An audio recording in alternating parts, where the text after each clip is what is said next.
सो भलियो अपने रब का शुक्र करिए। ऐसा रब जिहड़ा बोलदा है, गल्लां करदा है ते सानू उस दियां गल्लां नू सुनन दा मौका मिलदा है। ते जेकर उस दियां गल्लां नू सुनन दा मौका मिलदा है ते फिर उस तरह का फैसला करिए जिस तरह का खुदा का बंदा दाऊद करदा है ते कहंदा है, मैं गल खुदा दी सुनांगा, मैं गल खुदा दी सुनांगा जद करेगा कलाम ते ओ ते अपने बंदियां नाल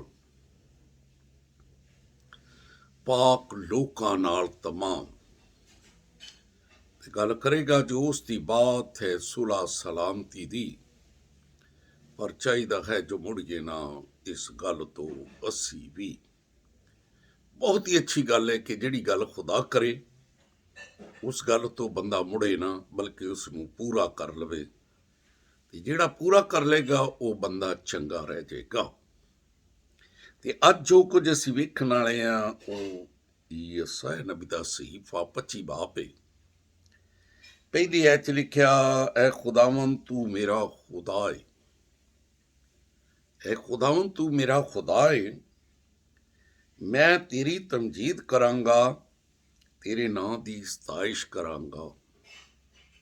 मैं तेरी तमजीद करांगा, तेरे नां दी सताइश करांगा, क्योंकि तू अजीब काम करना वा। तू अजीब काम करना है ते तेरी मसलतां कदीम वफादारी ते सच्चाई दियां ने। इस करके मैं तेरी तमजीद करांगा तेरे अजीब कम्मां तो।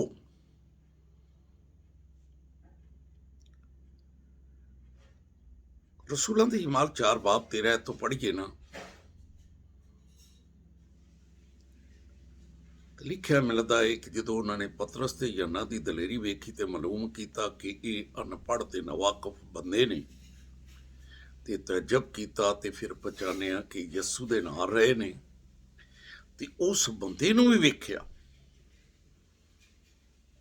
जिहड़ा बंदा लाचार सी, अपने पैरां ते कदी नहीं सी चलिया ते उन्हां दे कोल खड़ा सी ते उन्हें शफा पाई सी।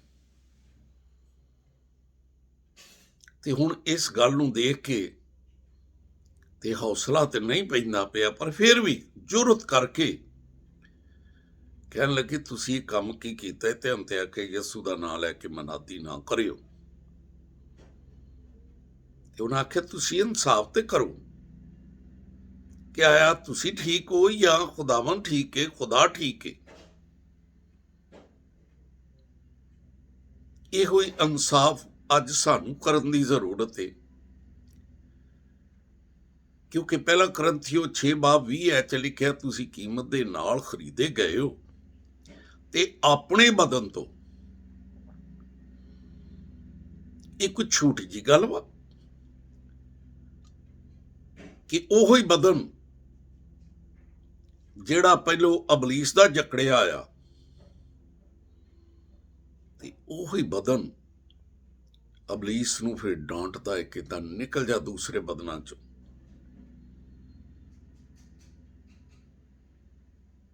क्योंकि जलाली हो गया, जलाली हो गया।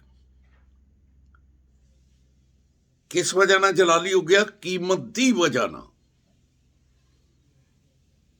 तुसी कीमत दे नाल ते कीमत उदा खून है। त्याडी मखलसी सोने चांदी ना नहीं बल्कि बर्रे दे खून दे नाल।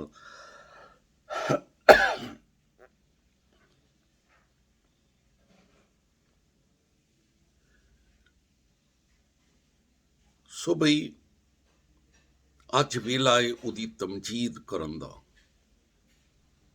लेकिन अफसोस गलती 6 बाब 7 च लिखिया, फरेब ना खायो, खुदा ठट्ठियां च उड़ाया नहीं हो जाता। बजाय कि असी तमजीद कर दे उहदे अजीब कमां वेख के असी खुदा नूं ठट्ठियां चढ़ाउने। जे कोई गैर जबाना बोलता है असी खुदा नूं ठट्ठियां चढ़ाउने। उस गैर जबान दियां नकलां लाउने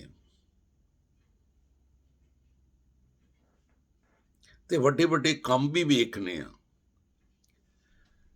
ਯਸਾਇਆ ਨਬੀ ਤਾਂ ਕਹਿੰਦਾ ਜਦੋਂ ਵੱਡੇ ਕੰਮ ਤੁਸੀਂ ਵੇਖੋਗੇ ਨਾ ਤੁਹਾਡਾ ਹੱਕ ਹੈ ਤਮਜੀਦ ਕਰਨਾ।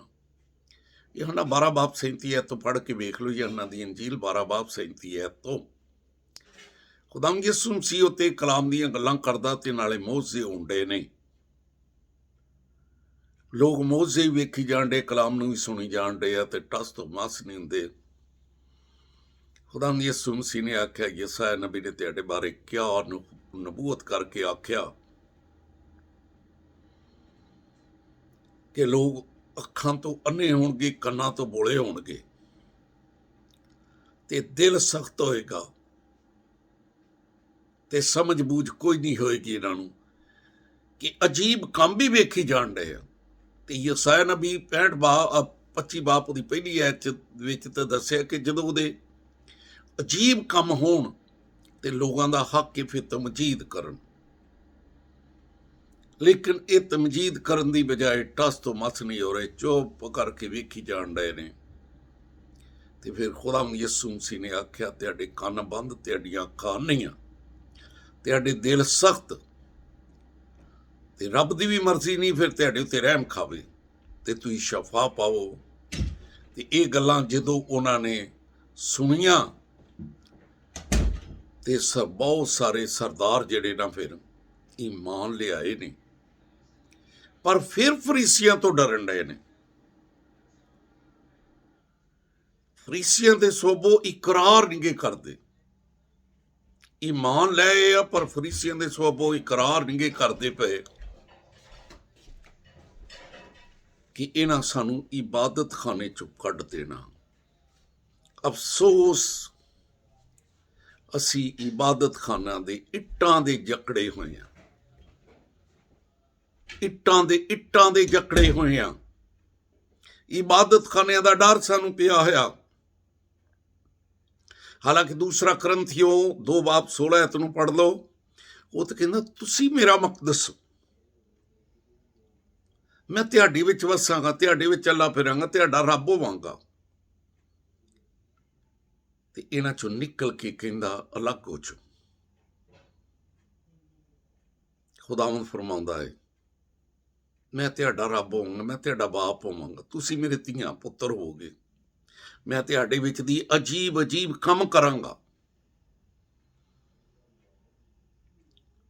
ਸੋ ਉਹਦੇ ਵੱਡੇ ਕੰਮ ਜ਼ਬੂਰ ਵਿੱਚ ਕਹਿੰਦਾ ਲੋਕਾਂ ਨੂੰ ਦੱਸੋ, ਪਰ ਇਹਦੇ ਲਈ ਉਹ ਆਪਣੇ ਹਥਿਆਰ ਦਿੰਦਾ ਹੈ। ਇਫਸੀ 6 ਬਾਬ 10 ਨੂੰ ਪੜ੍ਹੋ, ਲਿਖਿਆ, ਗਰਜ਼ ਖੁਦਾਵੰਦ ਦੇ ਵਿੱਚ ਤੇ ਉਹਦੀ ਕੁਦਰਤ ਦੇ ਜ਼ੋਰ ਦੇ ਵਿੱਚ ਮਜ਼ਬੂਤ ਬਣ ਜਾਓ ਤੇ ਖੁਦਾ ਦੇ ਸਾਰੇ ਹਥਿਆਰ ਬਣ ਲਓ। ਆਪਣੇ ਹਥਿਆਰ ਦਿੰਦਾ ਹੈ, ਆਪਣੇ ਖੂਨ ਨਾਲ ਖਰੀਦਦਾ ਹੈ। ਤੇ ਪਹਿਲਾ ਹਥਿਆਰ ਕਹਿੰਦਾ ਸੱਚਾਈ ਨਾਲ ਕਮਰ ਕੱਸ, ਸੱਚ ਨੂੰ ਕਬੂਲ ਕਰ, ਰਾਸਤਬਾਜ਼ੀ ਦਾ ਬਖਤਰ ਲਾ, ਸੁਲ੍ਹਾ ਦੀ ਖੁਸ਼ਖਬਰੀ ਦੇ ਤਿਆਰੀ ਦੇ ਜੁੱਤੇ ਪਾ, ਕਿਉਂਕਿ ਤੇਰੀ ਕੁਸ਼ਤੀ ਹਕੂਮਤ ਵਾਲਿਆਂ ਨਾਲ, ਇਖਤਿਆਰ ਵਾਲਿਆਂ ਨਾਲ, ਤਰੀਕੀ ਦੇ ਹਾਕਮਾਂ ਤੇ ਸ਼ਰਾਰਤ ਦੀਆਂ ਰੂਹਾਨੀ ਫੌਜਾਂ ਦੇ ਨਾਲ, ਜਿਹੜੀਆਂ ਅਸਮਾਨੀ ਮਕਾਮਾਂ ਦੇ ਉੱਤੇ ਲੱਗੀਆਂ ਹੋਈਆਂ ਨੇ।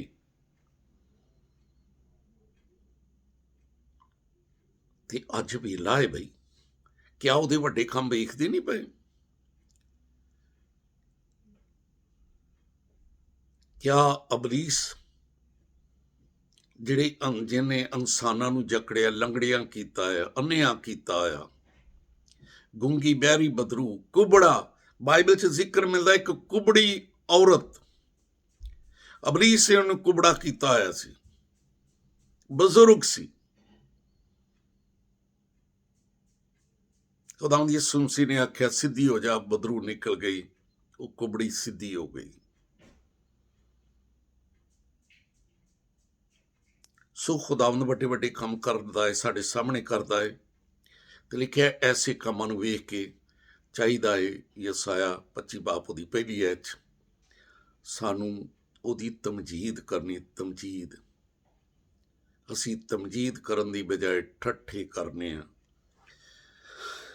ਕਾਫੀ ਦੇਰ ਹੋ ਗਈ ਏ ਹਿਸਕੇਲ ਮੈਰਾਲਿਕੀ ਪਾਕਿਸਤਾਨ ਦੇ ਵਿੱਚ ਕਜ਼ਾਫੀ ਸਟੇਡੀਅਮ ਦੇ ਵਿੱਚ ਆਈ ਸੀ। ਬੜੇ ਮਰੀਜ਼, ਬਹੁਤ ਸਾਰੇ ਲੋਕ ਉੱਥੇ ਅੱਛੇ ਹੋਏ। ਇੱਕ ਬੱਚੀ, ਸ਼ਰਕਪੁਰ ਦੀ ਬੱਚੀ ਸੀ, ਦੂਸਰੀ ਕੌਮ ਦੇ ਵਿੱਚੋਂ ਸੀ। ਉਹਦਾ ਬਾਪ ਉਹਨੂੰ ਲੈ ਕੇ ਗਿਆ, ਸਾਡੇ ਕੋਲ ਬੈਠਾ ਰਿਹਾ। ਉਸ ਬੱਚੀ ਦੀਆਂ ਅੱਖਾਂ ਕੋਈ ਨਹੀਂ ਸੀ ਉਹਦੇ ਬਦਨ 'ਚ, ਲੇਕਿਨ ਜਦੋਂ ਦੁਆ ਕੀਤੀ ਗਈ ਕਿ ਖੁਦਾਵੰਦ ਅੰਨੇ ਵੇਖਣ, ਲੰਗੜੇ ਚੱਲਣ, ਤੇ ਉਸ ਬੱਚੀ ਦੀ ਐਡੀ ਐਡੀ ਮੋਟੀ ਅਸੀਂ ਅੱਖ ਵੇਖੀ। ਉਹਦਾ ਬਾਪ ਸਟੇਜ ਤੇ ਲੈ ਕੇ ਚੜਿਆ ਕਿ ਯਿਸੂ ਨੇ ਮੇਰੇ ਲਈ ਵੱਡੇ ਕੰਮ ਕੀਤੇ। ਸੋ ਐਸੇ ਵੱਡੇ ਕੰਮਾਂ ਨੂੰ ਵੇਖ ਕੇ ਚਾਹੀਦਾ ਹੈ ਸਾਨੂੰ ਖੁਦਾ ਦੀ ਤਮਜੀਦ ਕਰਨਾ, ਉਹਦੀ ਸਤਾਇਸ਼ ਕਰਨਾ, ਉਹਦੀ ਵਡਿਆਈ ਕਰਨਾ। ਅਸੀਂ ਵੇਖੀ ਜਾਂਦੇ ਹਾਂ, ਟਸ ਤੋਂ ਮਸ ਨਹੀਂ ਹੁੰਦੇ। ਜਿਸ ਤਰ੍ਹਾਂ ਸਰਦਾਰ ਵੇਖੀ ਜਾਂਦੇ ਸੀ, ਈਮਾਨ ਵੀ ਲਿਆਏ ਨੇ, ਪਰ ਫਰੀਸੀਆਂ ਤੋਂ ਡਰਨ ਡਏ ਨੇ ਕਿ ਇਹਨਾਂ ਇਬਾਦਤ ਖਾਨੇ 'ਚੋਂ ਕੱਢ ਦੇਣਾ। ਅੱਜ ਵੀ ਅਸੀਂ ਇਬਾਦਤ ਖਾਨਿਆਂ ਤੇ ਡਰੇ ਹੋਏ ਹਾਂ। ਉਹਦੇ ਵੱਡੇ ਕੰਮ ਵੀ ਵੇਖਣੇ ਆ, ਪਰ ਹਕੀਕਤ ਨੂੰ ਕਬੂਲ ਨਹੀਂ ਕਰਦੇ। ਆਓ ਹਕੀਕਤ ਨੂੰ ਕਬੂਲ ਕਰੀਏ। ਉਹ ਸਾਡੇ ਵਿੱਚ ਦੀ ਵੀ ਹੋ ਕੇ ਜੇ ਉਹਨੇ ਆਖਿਆ ਮਰਕਸ 16:16 'ਚ ਕਿ ਜਿਹੜਾ ਈਮਾਨ ਲਿਆਵੇ ਉਹ ਬਪਤਿਸਮਾ ਲਏ, ਉਹ ਨਿਜਾਤ ਪਾਏਗਾ। ਜਿਹੜਾ ਈਮਾਨ ਨਾ ਲਿਆਵੇ ਉਹ ਮੁਜਰਮ ਠਹਿਰਾਇਆ ਜਾਊ। ਤੇ ਉਹਨੇ ਆਖਿਆ ਈਮਾਨ ਲਿਆਉਣ ਵਾਲਿਆਂ ਦਰਮਿਆਨ ਮੋਜਜ਼ੇ ਹੋਣਗੇ। ਉਹ ਮੇਰੇ ਤੇ ਤੁਹਾਡੇ ਵਿੱਚ ਦੀ ਹੋ ਕੇ ਮੋਜਜ਼ੇ ਕਰਨਾ ਚਾਹੁੰਦਾ ਏ, ਆਪਣੀ ਕੁਦਰਤ ਦਿਖਾਉਣਾ ਚਾਹੁੰਦਾ ਏ, ਲੇਕਿਨ ਉਹਦੀ ਸਤਾਇਸ਼ ਕਰਨ ਦੀ, ਤਮਜੀਦ ਕਰਨ ਦੀ ਜ਼ਰੂਰਤ ਹੈ। ਖੁਦਾਵੰਦ ਤੇਰਾ ਖਾਦਮ ਹੁੰਦੇ ਆ, ਜਿਹੜਾ ਕਲਾਮ ਤੂੰ ਮੈਨੂੰ ਦਿੱਤਾ ਹੈ, ਉਸ ਕਲਾਮ ਨੂੰ ਪੂਰੇ ਤੌਰ ਤੇ ਮੈਂ ਬਿਆਨ ਕਰ ਦਿੱਤਾ ਹੈ ਕਿ ਤੂੰ ਚਾਹੁੰਦਾ ਹੈ ਆਪਣੇ ਲੋਕਾਂ ਦੇ ਵਿੱਚ ਦੀ ਹੋ ਕੇ ਮੌਜੇ ਕਰੇ, ਆਪਣੀ ਕੁਦਰਤ ਦਿਖਾਵੇਂ। ਤੇਰੇ ਲੋਕ ਕਲਾਮ ਨੂੰ ਮੰਨਣ, ਤੋਬਾ ਕਰਨ, ਬਪਤਿਸਮਾ ਲੈਣ, ਨਜਾਤ ਪਾਉਣ, ਤੇ ਤੂੰ ਆਪਣੇ ਲੋਕਾਂ ਦੇ ਵਿੱਚ ਦੀ ਹੋ ਕੇ ਵੱਡੇ ਵੱਡੇ ਕੰਮ ਕਰੇ। ਸਭ ਕੁਝ ਮੰਗਣਾ ਹੈ ਯਿਸੂ ਦੇ ਅਜ਼ੀਮ ਤੇ ਜਲਾਲੀ ਨਾਂ ਦਾ ਵਾਸਤਾ ਦੇ ਕੇ, ਆਮੀਨ। ਸੋ ਆਪੋ ਕਲਾਮ ਨੂੰ ਲਾਈਕ ਕਰੀਏ, ਸ਼ੇਅਰ ਕਰੀਏ, ਬੈਲ ਦਾ ਬਟਨ ਦਬਾਈਏ, ਤਾਂ ਕਿ ਖੁਦਾਵੰਦ ਦਾ ਜ਼ਿੰਦਗੀ ਬਖਸ਼ ਕਲਾਮ ਸਾਡੇ ਕੋਲ ਪਹੁੰਚਦਾ ਰਹੇ।